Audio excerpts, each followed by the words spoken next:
Jessica, sorry. This is our second take because I forgot to hit record. Proper introduction. Oh, hi, Jessica. This is Jessica McDonald, if you don't know who she is. I'm sporting her North Carolina jersey here, uh, wearing it, and then I have her Chicago Stars. That was your original jersey. That was the team you were drafted by, right? Yeah. Mhm. And then they did you dirty and you left. Yeah, just like every other club, huh? Yeah. Well, that was a different ownership. I don't know who the I new know. ownership Yeah. is. But how you been? I haven't seen you forever.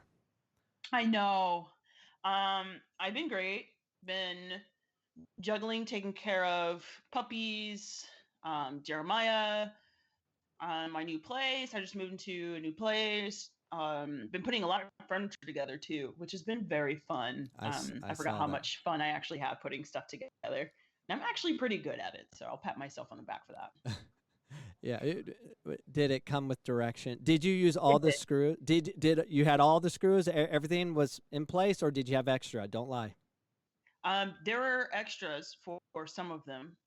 Um, Where were they supposed to go? there was one I was like hammering. There was like a bunch of screws that I was hammering into like a shelf pretty much, but there was like no other places to like put any more screws in it. So that was like one for sure. And then there's a chair that didn't actually come with screws. So now I need to go to Home Depot and get screws for this chair. I'm a little upset about it because I don't want to buy anything else. So That's always been my biggest problem. Is always have I don't have all the screws because I lost them or they didn't come with them. I don't know. yeah. Um, or it's complete and then I have like all these extra parts. And I'm like, wait a minute, and then I'm like, screw it, just whatever. Hopefully it'll last. I'm not handy at all, and I'm never gonna claim to be. But Well, if it does work out, I feel amazing. it's Like hilarious. like like I'll show my like, look, I am handy. Oh, I your poor wife. oh she, you know how worthless I feel as a husband right now during COVID. You know, everyone that can actually build things and repair the house and all that stuff, the stuff I cannot do, Yeah. are like superheroes, and I'm a soccer coach who can't coach, and so I'm just here. I fixed the vacuum yesterday. I did do that. That's The big time. Well done. Well, I went on YouTube and it told me how, but I Hey, fixed it. Got it YouTube done. comes in handy. I got it done. So for the ones that don't know, Jessica McDonald appears on my podcast every 100 episodes, and this is number 600, which is shocking. I thought I was going to quit at 500 when I remember last time on episode 500. I said I think this is going to be my last one. Yeah, you were like done, and here you are. Look at that. Well, because it was right in a month in the pandemic, and I'm like, feeling like we're never going to get out of this thing. I still feel the same way. it, it's never going to go away. Yeah, it seems like it's turning the corner a little bit because there's more things happening, except California. But Arizona's rocking with soccer, anyways. But And the weather's amazing right now. it was freezing last night, Jessica. I was Yeah, so cold. that makes no sense. It wasn't last weekend, but last night it was freeze. If we're freezing, Nevada, Idaho, everyone surrounding us has a have it worse, or higher elevation like Flagstaff. They're like close to, I think, 0 degrees. It's just, and the wind is ridiculous. But Yeah, I'll anyways, take a hard pass on that. so this is our time of year we're usually getting scrambling for your freaking camp. I know. This is how many years have we done it in a row? Like 6, Yeah, and then yeah, yeah, it's and sad it's to. weird. Like I don't. I like. I'll feel so empty without it this year. It's crazy. I'm sad. I know there's going to be parents, especially those who've come to every camp. There's like a handful of parents who have come to every camp, and I'll feel bad. I feel like I'll be like letting them down for it to not happen this year. But maybe we could do like a virtual one. I wonder, like, would that work? Yep, you could totally do a virtual one. You could do it on you can do it on Facebook, where it's they if they are part of the virtual, they have to get a code, and Yeah. it's basically like Facebook Live but invite only. Yeah. So you probably could do something like that, which we can discuss more in detail after the podcast. But I think a virtual one would be pretty cool if you want to pull that off. Um, since unless your dogs get in the way, I cannot believe you got 2 dogs. I can't believe it either. I don't want to talk about them. I just had to kick them out of the room just now. I can't stand my one dog. My one dog is horrible. Yeah, your dog wouldn't even let me sleep. Your wife like felt so bad. She was like, "I'm so sorry." Just like kind of just kept climbing on me. I was like, "Oh, fine." Yeah, Tucker gets excited when anyone new is in the house Oh, and it's all urinates good. everywhere. Yeah, I'm with you there. You get urinated on? That's good. No, I don't get Okay. peed on, but they do. Pee on Like, others. they still pee in the house. They pee everywhere in the house. The crate. They poop in the crate. Oh my Like, gosh. I feel like they poop and pee inside the house more than they do outside. And I take them on very frequent walks. Like, I take them a lot, between like 3 and 7 times a day. And I'm like, I don't understand how you guys aren't getting this. It's not quite like potty training a kid. I feel like Jeremiah was a piece of cake potty training, but these two, my goodness. Oh, yeah. You're stressing me out, right? I don't even want to talk about your dogs. I mean, I know. That's why I didn't want to talk about them. all right. So We won't talk about we the can, dogs. next question, please. Next topic. So, I'm sweating right now because of the stress that is putting me on right now talking about it. so what are you doing now to stay in shape, and what are you doing Oh, during this time? so I just got a lot of equipment because like normally in the off season I go to a public gym. I normally go very early in the morning to work out, and that's when kind of like all the geriatrics are there and like no one knows who I am, at that time. So since everything's a little weird with COVID, I ended up just kind of getting a lot of lifting stuff for my house. So I pretty much have like a mini gym in my home. So I've been working out every day here at home.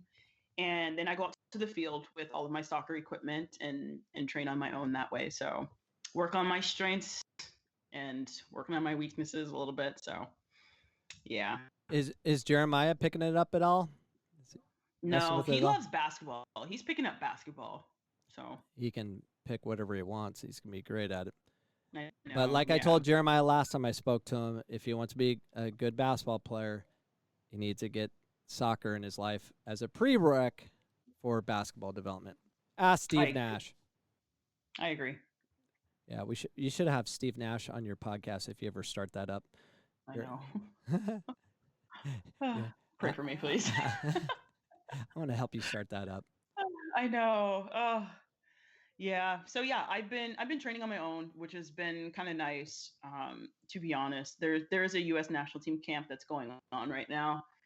Vlatko Andonovsky, who's the head coach for the USA team, gave me a phone call saying that he was bringing in kind of just fresh, new, young players. So I wasn't complaining at all. So it's nice to kind of be on my own schedule right now and, just kind of be home with Jeremiah. And this is the first year where I've like been with him the most since the day he was born. So it's kind of nice just kind of being home, kind of doing my own thing and, still trying to stay sharp at the same time. So it's going all right now. Well, if you need someone to come train you, I'm bored. I will fly out there and do a 1 hour skill session and fly home. I know you would. Yeah, and I could totally write it off because this whole podcast is a write off.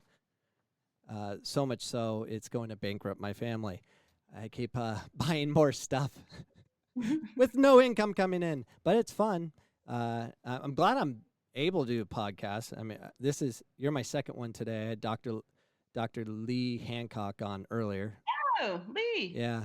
Cool. He was on the Phoenix College one because he played with me in '94. How do you know Lee? He used to work for Sereno, like back in the day. Oh. He actually tried to help me prep for SATs when I was in high school. So he was like my SAT tutor. So no way. So you're frozen for whatever reason. No. Yeah. Am I clear now? No, you're frozen forever. I'm gonna pause this for a second, see if we can get you unfrozen. It's a beautiful smile, though. It's like a perfect smile for you. I'm Man. gonna pause the podcast and we'll pick it up with Lee Hancock. All right, we're rolling. Okay, let's roll. Yeah. So I had Dr. Lee Hancock on with Phoenix College Athletic Podcast, and I had no idea you actually worked with him. So Yeah. Yeah, he worked for Sereno. I can't remember what age group he coached. I want to say he coached our 87 girls, if I can remember correctly. But he was also my SAT tutor. He was like the smart coach of the bunch, so he was willing to help me out, and I still ended up at JUCO, but it's a whole nother story. The soccer world's so small, though. That's really cool that you know him. Great guy. yeah, he's good friends with Tom Byer too. So Oh, that's awesome. we're all full circle. Yeah. Yeah. Yeah. Lee's funny. Yeah. So he played with me in 1994 at Phoenix College. So he's alumni too. Wow. So yeah. I was 6. What? I was 6 years old. Oh. 94. Oh my gosh. Yes. We're old, not you. I had me and Lee. box at that time. Oh my gosh. Okay, So I'm done. I'm sorry. We were paving the way for you for Phoenix College, making our know, mark there so you could come in and have a pathway to Phoenix College, I guess. I don't know. I know. We legitimized PC for you to even go there. So I appreciate it. thanks to Dr. Hancock and myself. So yeah, small world. Before you glitch out on me,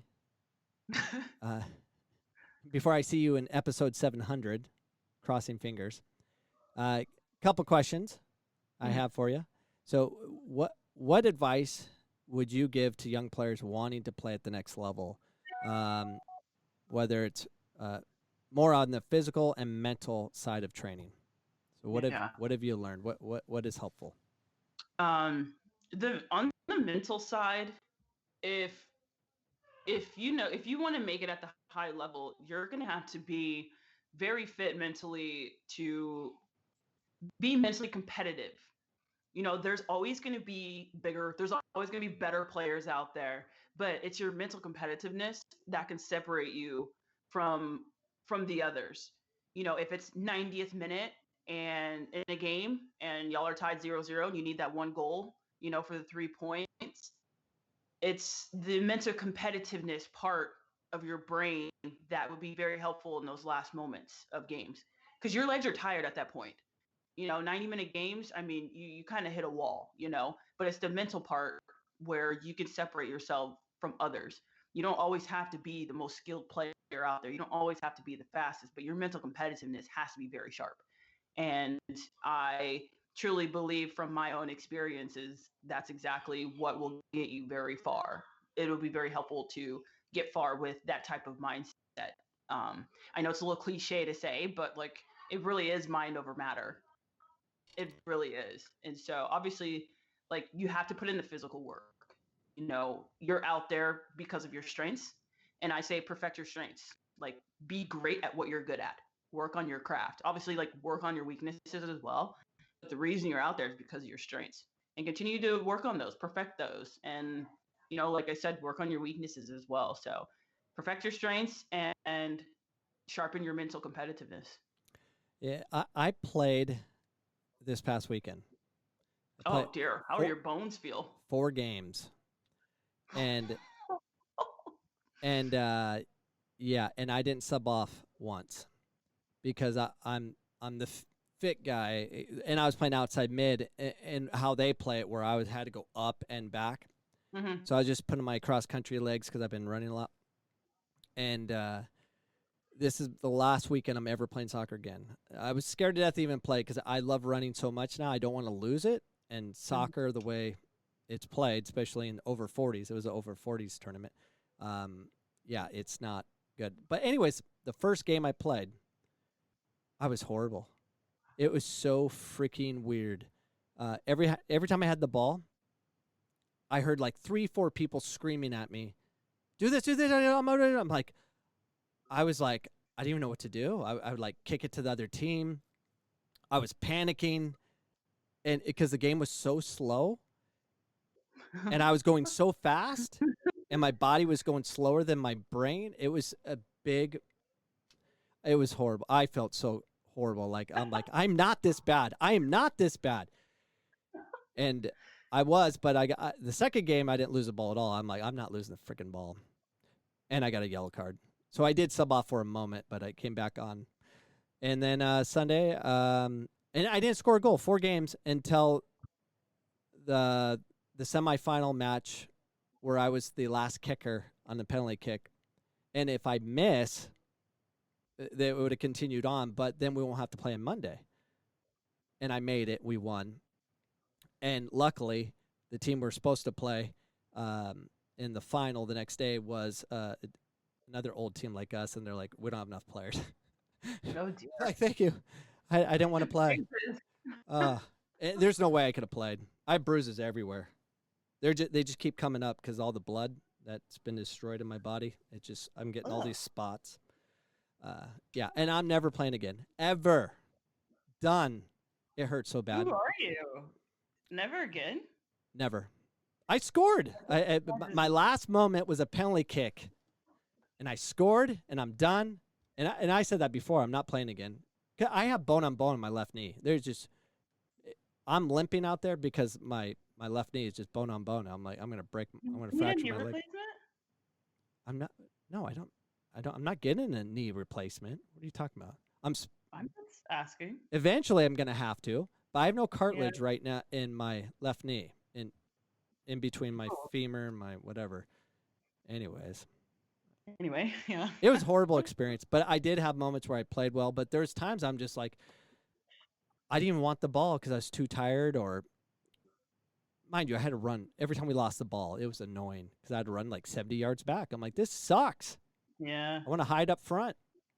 That's my favorite spot. You just walk and sprint, walk and sprint. I had to like jog a mile, then sprint, jog a mile, and sprint. It was horrible. Anyways, but yeah, so physical and mental, I went through all that this weekend, and I'm never coming back.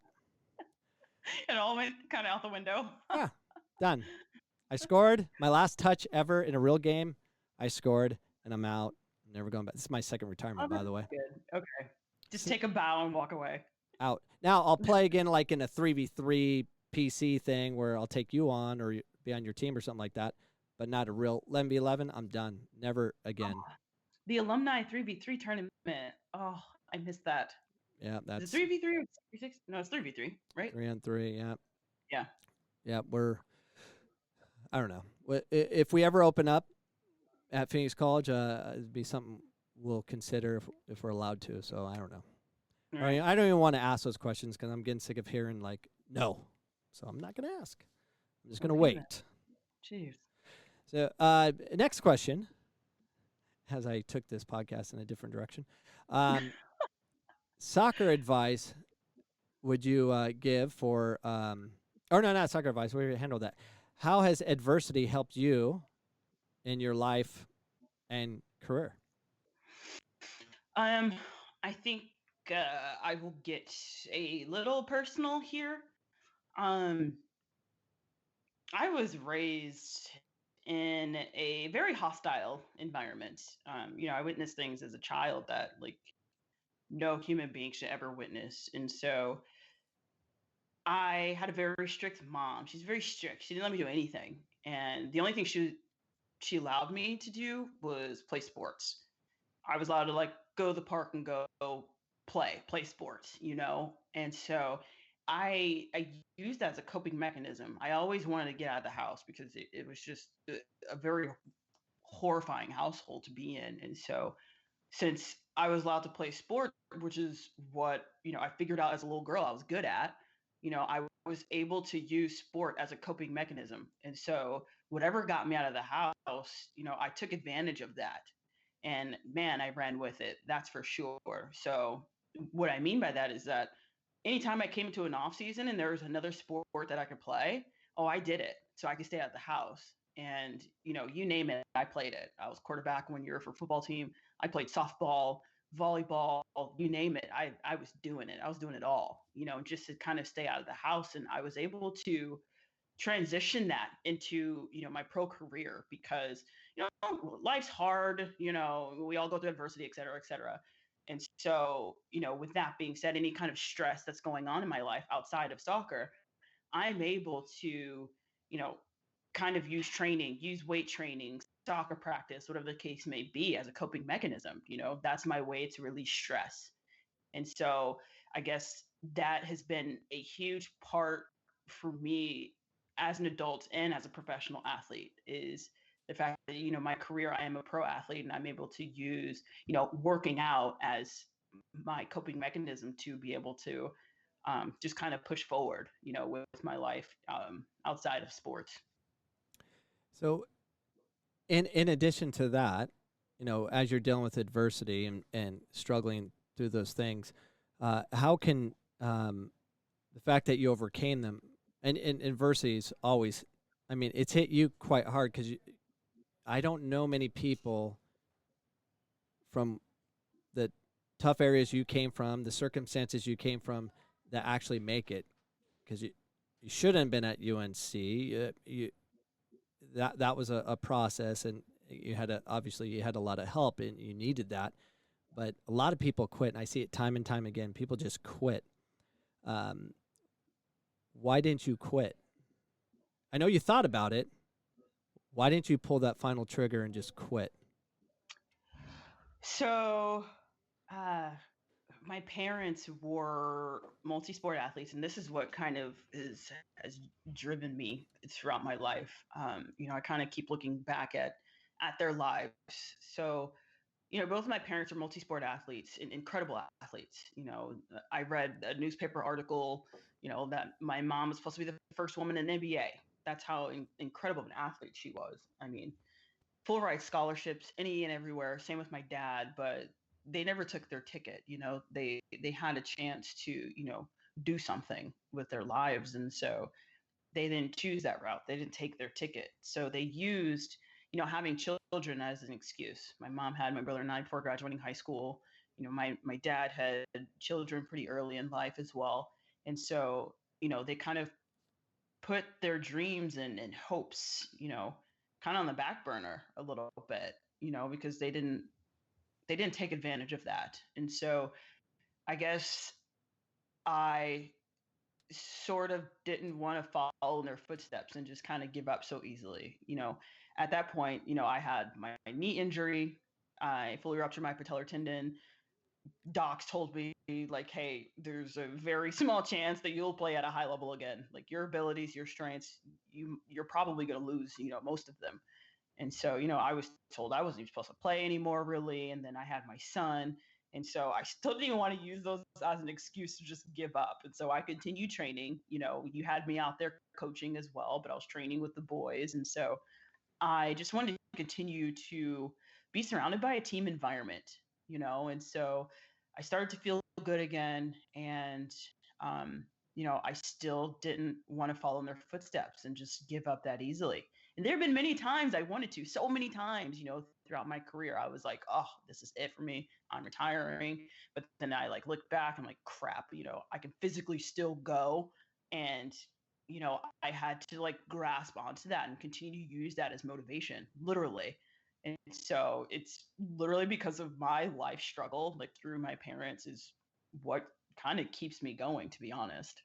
And obviously, I want to make Jeremiah proud. I want to show him that, it's hard work. There's going to be days it's going to suck, but if you have a goal, set it and don't stop until you get there. Yeah, and I was fortunate enough to see you actually go through that process, and I know I had my doubts too. I had no idea you were gonna be where you're at today.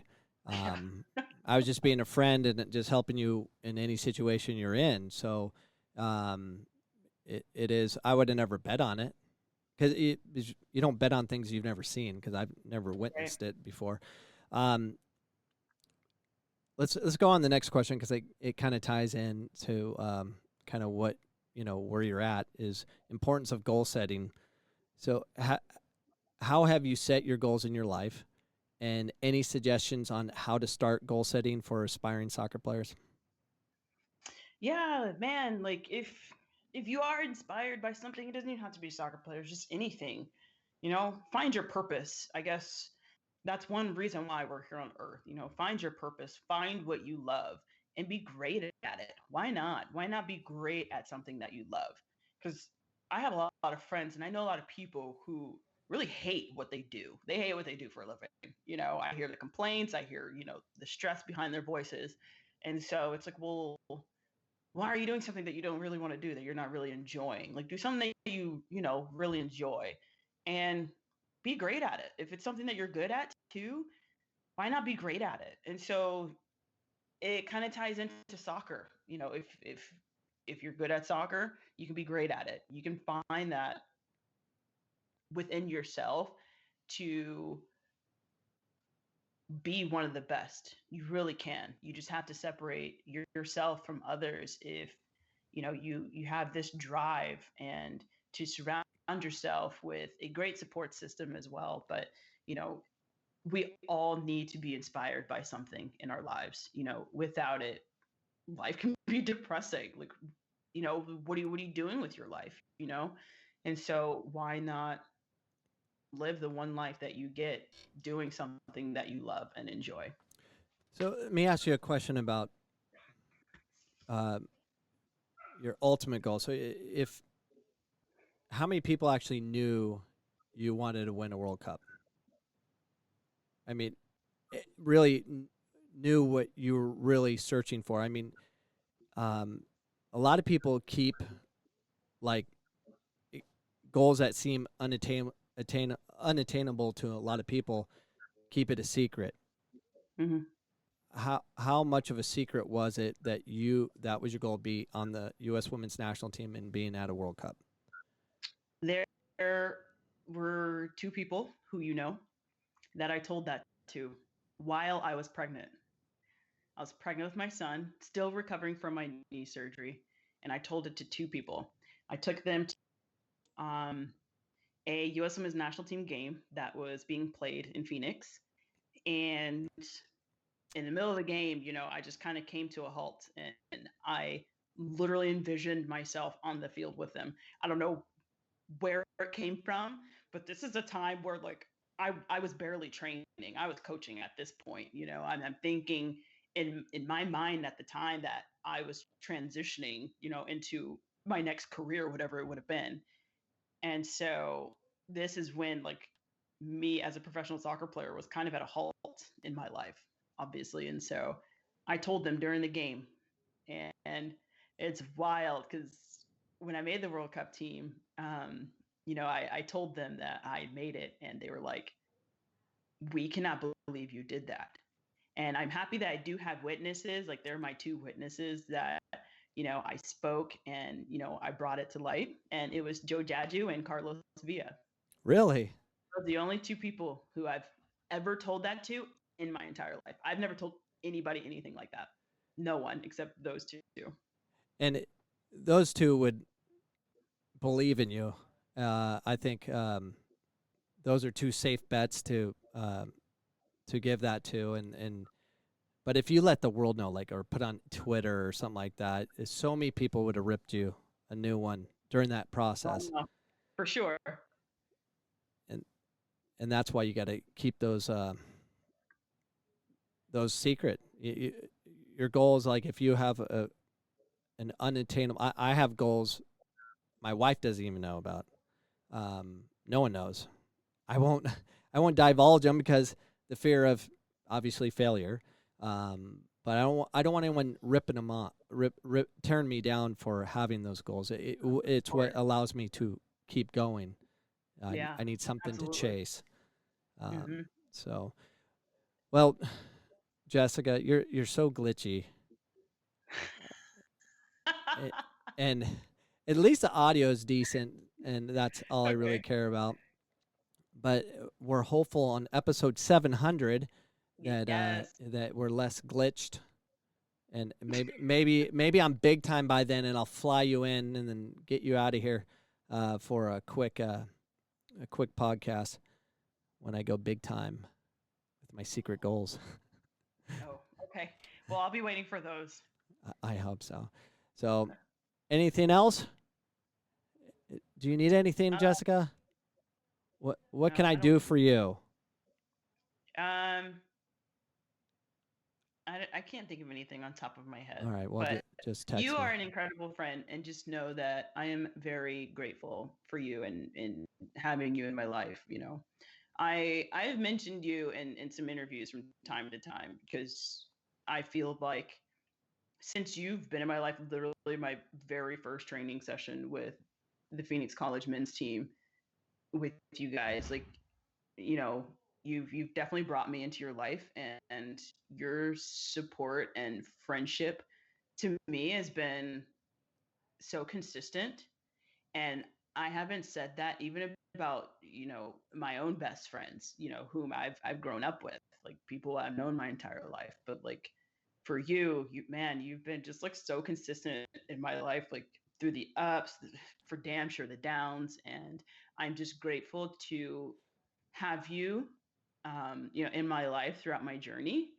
You've witnessed a lot, and I think it's a very interesting story, my life, and for you to be included into it. At the end of the day, I really am grateful, and I thank God for people like you being in my life. So yeah, I'm just thankful that, regardless, like you're here for me, whether if I need anything or not. Like you're picking me up from the airport and dropping me off all the way in like Levine to go pick up a car. Like, you know.